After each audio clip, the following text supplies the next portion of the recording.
Ибраһим Юсуповтың қосығы.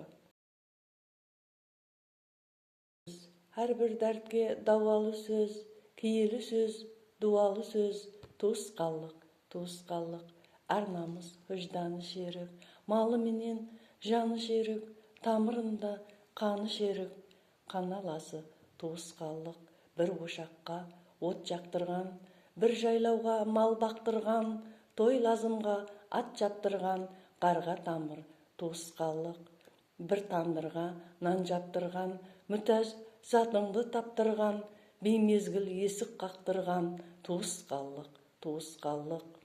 Ұлы ұрыс бауырманым, алған істің ауырманын, асқар тауым, менің жаным, айбатлы сөз, туысқалық.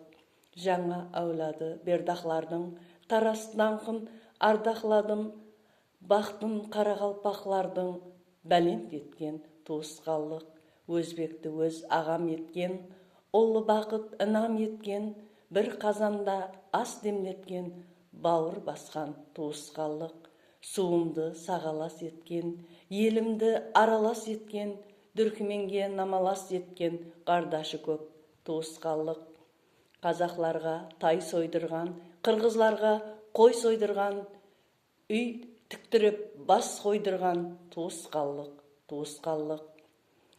Асылғанда жау жағадан, шақырғанда ана отан, туылғандай бір анадан, жауға шапқан туысқалық. Жер қозғалып болса апат, шәһәрлерден қылса апат, жаңа Ташкент болып абат, қала салған туысқалық. Дарияны дарияға қосқан, космосты түңлігін ашқан, бір семья ауқамласқан, мәңгі жаса туысқалық.